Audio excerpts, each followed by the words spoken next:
जब अंग्रेज हमारे देश में आए थे या फिर मुगल आक्रांता हमारे देश में आए थे तो उन्हें यह पता था कि हिंदुस्तान के लोग दिल के बड़े कमजोर हैं, इन पर कब्जा किया जा सकता है, इन्हें डराया जा सकता है, इन्हें भय में रखा जा सकता है और उसके लिए 3-4 चीजों का इस्तेमाल करना पड़ेगा। मौजूदा दौर में अगर बात की जाए तो सरकार का जो रवैया है वो बिल्कुल अंग्रेजों और मुगलों जैसा प्रतीत होता है।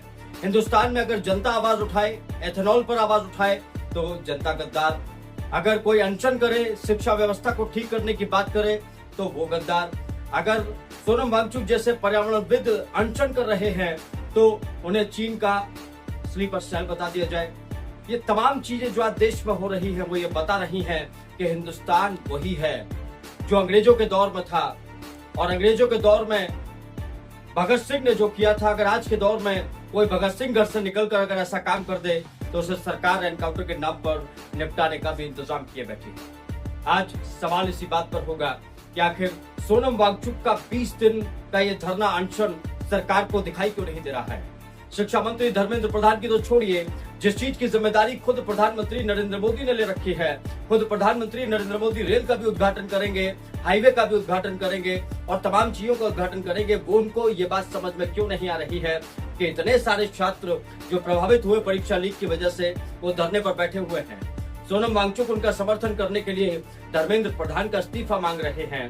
आप छोड़ दीजिए, कांग्रेस जनता पार्टी का समर्थन मत कीजिए, मैं भी नहीं कर रहा, आप भी मत कीजिए, लेकिन सोनम वांगचुक जैसा शख्स अगर धरना दे रहा है, वो प्रदर्शन कर रहा है तो ये अपने आप में इस देश के लिए बहुत बड़ी बात है। जो युवा, जिनका युवाओं का भविष्य गर्त में जा रहा था, उनके लिए सोनम वांगचुक जैसा पर्यावरणविद वो जंतर मंतर पर लेटा हुआ है भूखा, और वो इसलिए लेटा हुआ है कि जो शिक्षा व्यवस्था है या जो देश में जो तमाम व्यवस्थाएं चल रही हैं, जहां आज तक पिछले 10-12 सालों में कोई जवाबदेही नहीं रही है, वहां कम से कम जवाबदेही की तो शुरुआत हो।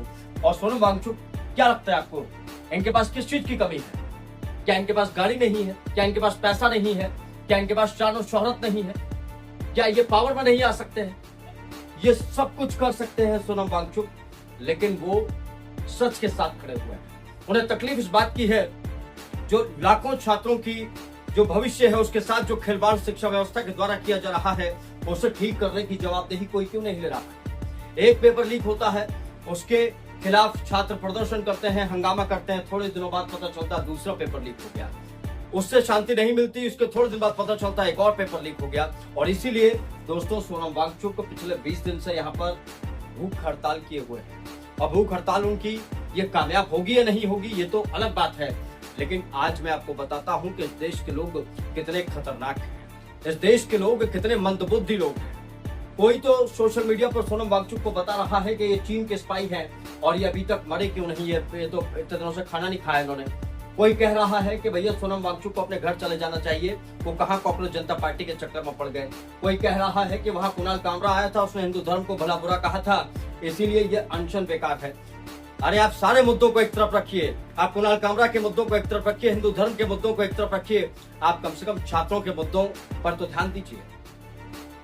जिन छात्रों ने पढ़ाई लिखाई की, सालों तक मेहनत की, तैयारी की, मोटी मोटी फीस भरी, और जब वो एग्जाम देने गए तो वो एग्जाम नहीं दे पाए। और वो क्यों नहीं दे पाए एग्जाम? क्योंकि पेपर लीक हो गया था दोस्तों। और इस पेपर लीक की जवाबदेही लेने के लिए जब कोई तैयार नहीं हुआ तो कांग्रेस जनता पार्टी जंतर मंतर पर प्रदर्शन करने पहुंची। अभिजीत दीपके ने इस पूरे मामले में अपनी भूमिका निभाई और अभिजीत दीपके लगे रहे, डटे रहे, और उसके बाद उन्हें साथ मिला सोनम वांगचुक का। आज किसान नेता राकेश टिकैत भी वहां पहुंच रहे हैं, अरविंद केजरीवाल भी वहां पहुंचे हैं, समाजवादी पार्टी से डिम्पल यादव भी वहां पर पहुंचे और सोनम वांगचुक का समर्थन किया है। उन्होंने कहा है कि हम सब साथ में हैं। मान लेते हैं विपक्ष के लिए ये एक मौका हो सकता है कि वो किसी अनशन, किसी आंदोलन के बहाने अपनी सत्ता की तरफ बढ़ना चाह रहे हो। दोस्तों याद कीजिए 2011 का वो दौर जब अन्ना आंदोलन चल रहा था, उस दौर में बीजेपी समर्थन करने जा रही थी अन्ना का, बीजेपी के नेता अन्ना का समर्थन करने के लिए वहां पर पहुंच रहे थे। कांग्रेस सरकार ने रोका नहीं था, कांग्रेस सरकार ने किसी को परेशान नहीं किया था, और यकीनन यहाँ भी यही हो रहा है, किसी को रोका नहीं जा रहा है। लेकिन सोशल मीडिया पर आप जिस तरीके का माहौल बनाने की कोशिश कर रहे हैं, एक लाइव कैमरा लगा दिया गया है, उस लाइव कैमरे से रिकॉर्डिंग की जा रही है धरना स्थल की, ताकि कहीं सोनम वांगचुक के साथ कोई घटना घटनी हो तो उससे पहले उन्हें वहां से उठा लिया जाए। ये सवाल आज पूरा देश पूछ रहा है।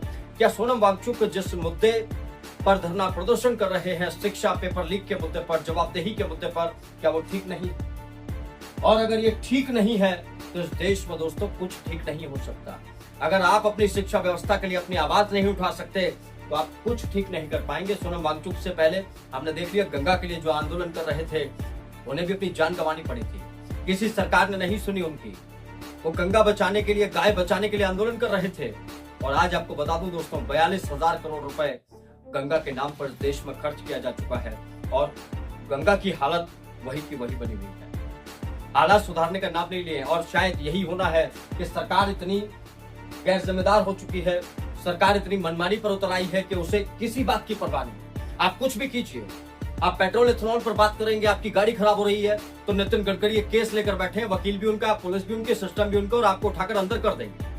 मनीष कश्यप बिहार का यूट्यूबर, उसने ये मुद्दा उठाया, अपनी गाड़ी दिखाई, गाड़ी में पता चला कि गाड़ी खराब क्यों हो रही है, इथेनॉल की वजह से खराब हो रही है, खराब फ्यूल की वजह से खराब हो रही है, उसके ऊपर केस करवा दिया गया। और अब तो ये सुनने में आया है कि नागपुर में भी नितिन गडकरी ने मनीष कश्यप के खिलाफ केस करवा दिया है कि वो देश को गुमराह कर। इसके अलावा आपने एक सिस्टम और देखा होगा, जो कंपनियां इस देश में चल रही हैं, यकीनन उन्हें सरकार के रहमो करम की जरूरत है। जैसे ही मनीष कश्यप ने इस पूरे मामले में खुलासा किया, वैसे उन कंपनियों के प्रतिनिधियों को आगे कर दिया गया और उन्हें यह बोला गया कि आप जनता को बताइए कि E20 से कोई नुकसान नहीं है। हालांकि इसके इतने वीडियो सामने आ चुके हैं, कि जनता बोतल में भर भर कर दिखा रही है कि भैया देखिए, ऊपर तो पेट्रोल घूम रहा है, नीचे इथेनॉल चल रहा है। एक ही बोतल में आप दो चीजें देख पा रहे हैं, दो जगह बनी हुई है एक ही बोतल में। तो ये सब कुछ क्या झूठ है? और नितिन गडकरी किस किस पर केस करेंगे? और दूसरा सबसे बड़ा मुद्दा दोस्तों यह है कि नितिन गडकरी का जब ये मंत्रालय ही नहीं है तो इस मंत्रालय का जिक्र, इस मंत्रालय से जुड़ी बातें वो क्यों कर रहे हैं बार बार मीडिया के सामने आकर?